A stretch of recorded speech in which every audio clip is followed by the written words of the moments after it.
Aloha, it's Dave Lawrence. How are you? I hope that you're awesome. Thank you very much for joining us. Today we've got a super cool band on the line. I've been enjoying their grooves for quite some time. They're heading our way for an August 11th show. It's going to be at the Republic.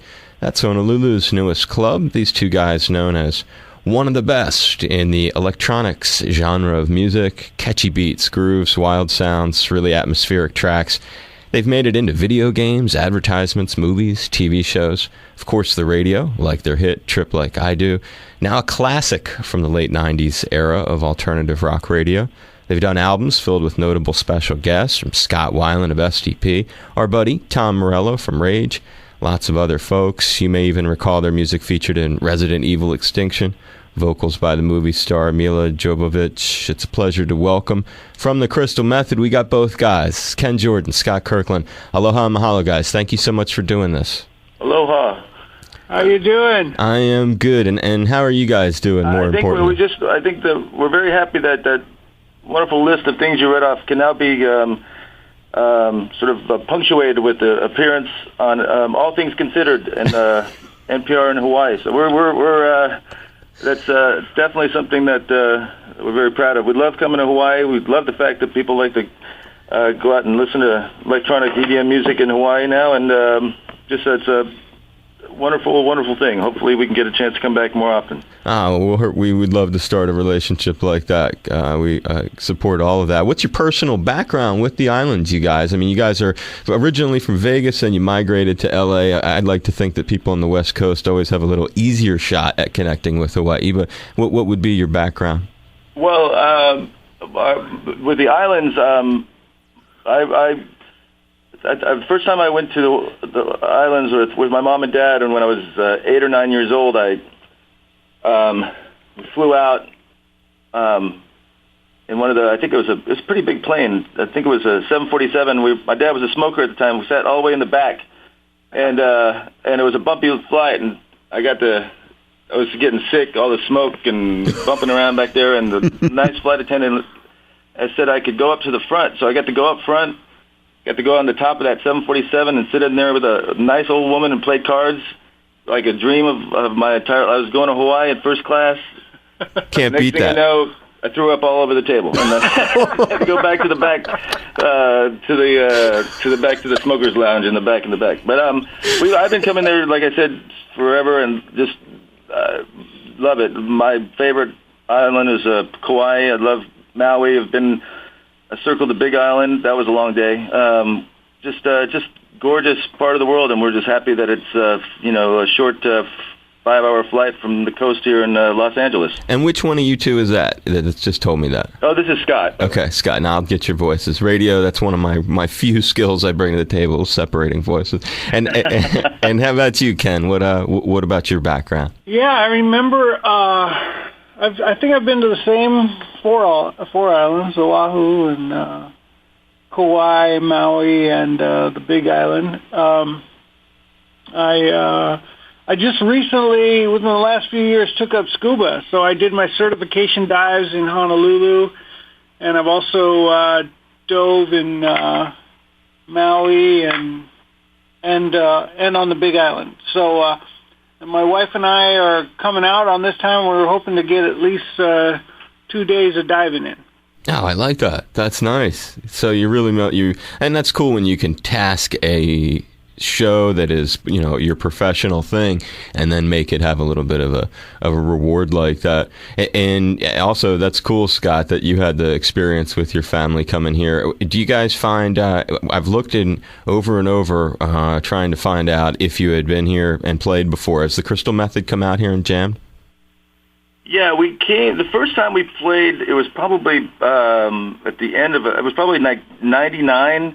We played a live show at a very small, probably more of a traditional rock club in Honolulu. Not that like an industrial park not too far from the airport. Again, this was back in the late 90s. And then we played a couple other events, sort of like festival sort of things. One about a year ago, and then it was a water park, yeah. Oh, yeah, right, that one, right. Okay. I know. And then before that there was another one at a different park. But another park, and then we did do a DJ set within the last few years at some club. I can't remember the club. Yeah, but again, it's just people. It's not. I don't want to give too much away, but if it's really hard to turn down a gig in Hawaii. Just get a good. Hopefully, we'll get a good following. I know that there's solid fan base that's growing there for EDM, and so yeah, we're looking forward to it. Another thing about you that makes you special, when you think about the connections that you've made through your lives, it's fascinating that both of you sort of have radio connections. You've got a radio show now. Ken actually has a bit of radio programming background. Talk about how radio has sort of shaped maybe the influence of the band's direction and also the sound. Well, for me, I wouldn't be here without college radio. That's kind of was my gateway drug into music production. So I was working at KUNV in Las Vegas, the college radio station there, and just really loved music. I didn't really ever plan on having a radio career. I just really loved music, and eventually a couple of bands asked me to go into the studio, and from the first time I went into the studio, I knew I wanted to make music. But and Scott and I have had our community service radio show for a long time. It was first on the air here in LA, and now it's on Sirius XM. That's huge, and it's a really nice. It's a great name for the show, and it's cool that you've been picked up. You've got the. Well, that's because we listen to a lot of KCRW out here, a lot of community service radio, and we were lucky to snatch that name right up and claim it as our own for the last 10 years. Home of our buddy Henry Rollins on the Yes. Now, we dig that. You're covering a few different bases. What was it that led you to doing work together? What brought you guys together as a unit? We were working at a grocery store together, and this is back in, long time ago. But yeah, I just brought a drum machine into work one day because, at the grocery business, you get about 2 10-minute breaks, and I just picked up this drum machine, thought, well, I'll throw it in my backpack and maybe, play around with it on break. And Ken just happened to come in and on his break, and we started talking about music, and he was working with a singer at the time, and I had written some tracks that could possibly work with that singer, and we, ended up getting together and working together ever since. Was it more traditional music, or had you already both sort of found the electronic thing as a passion?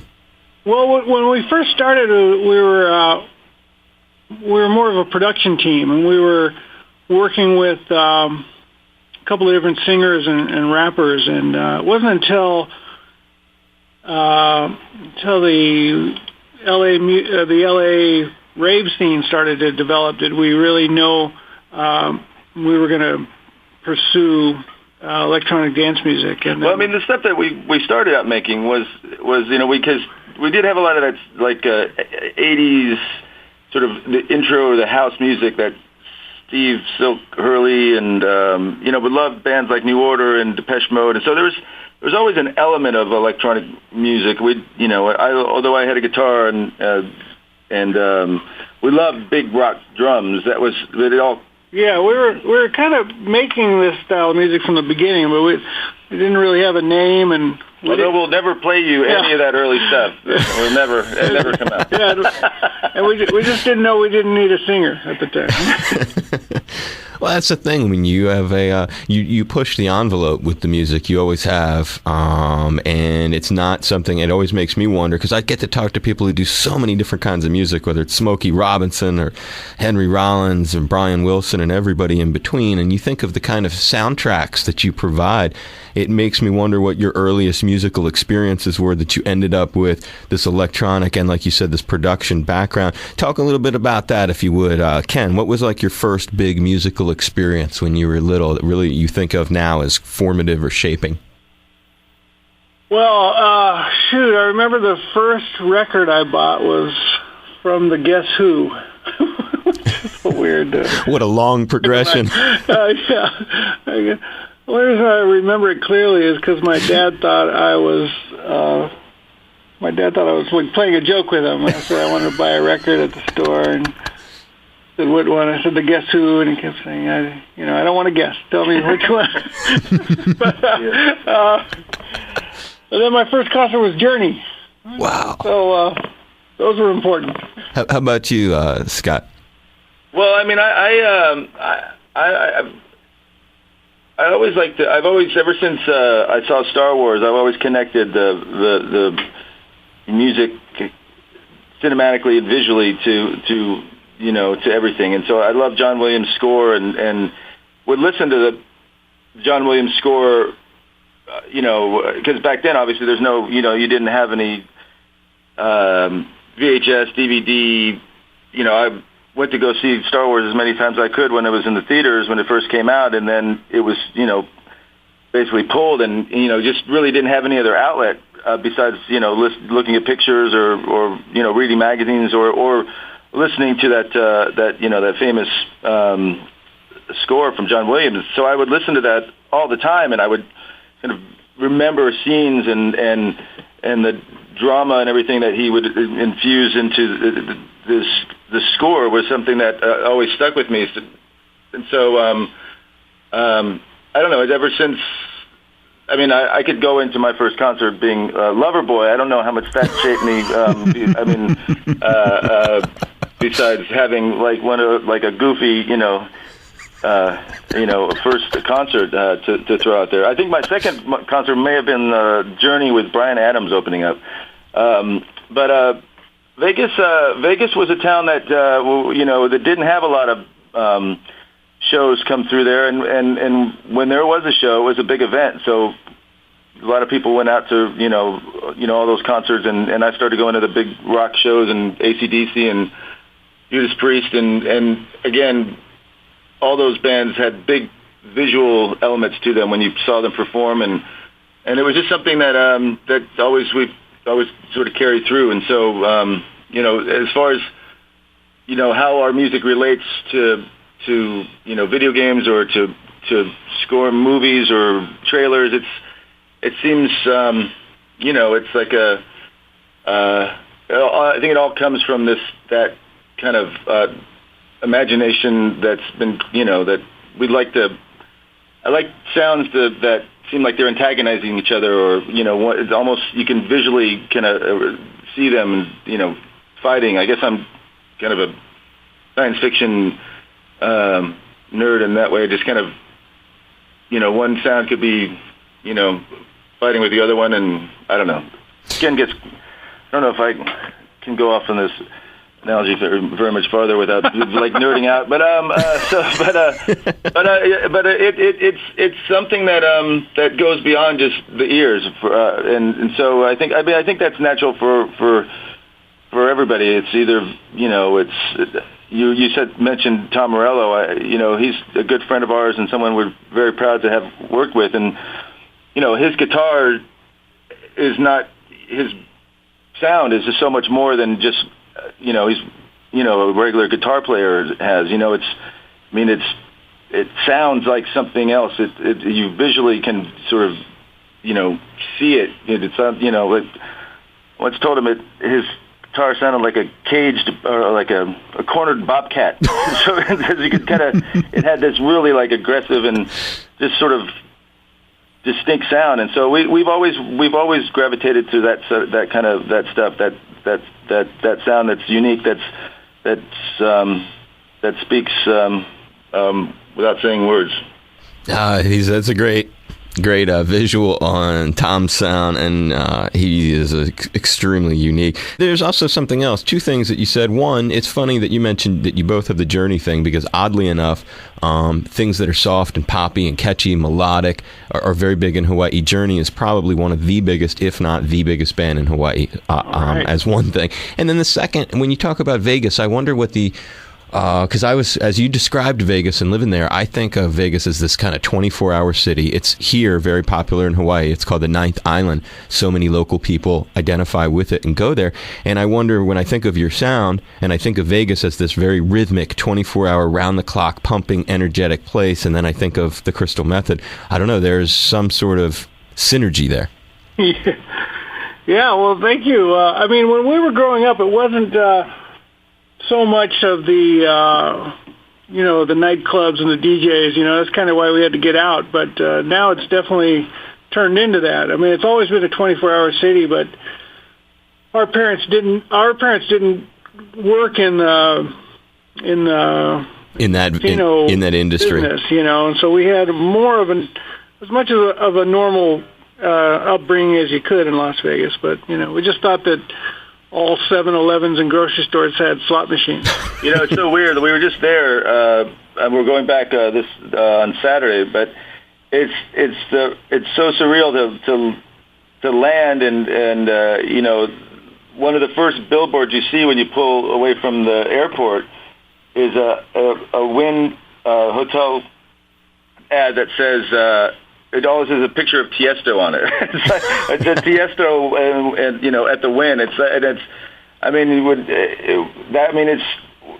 was always Sinatra or some of these Baccarat or whatever that not an electronic. I mean, it is such a massive change. I mean, we were driving to the airport and there's a 24-hour station that is devoted to EDM in Vegas, and which is incredible. I mean, it's just quite a change, and but yeah, I mean, it's one of those cities that just one way or another it shaped us, and either through our journeys or through our departures. We love going back, and we love the fact that the city's kind of evolved into this whole different thing. Right, a sort of a natural fit for you in so many ways. The Martha Reeves, in 2003, she played here. I was so lucky to see her with Isaac Hayes, Shaka Khan, a variety of others you maybe would expect to see her with. It's not an artist that you'd think of with the Crystal Method. Tell us about collaborating with her for the Regeneration Music Project and what led to it. Well, first of all, it sounds like a great show you got to see, but...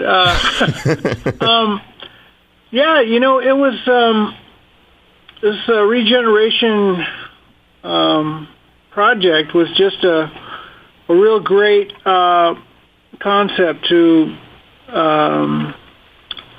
for electronic artists to collaborate with either with legendary artists from other genres, and we got the R&B category, and which we were really happy with. We considered it more of a soul category, but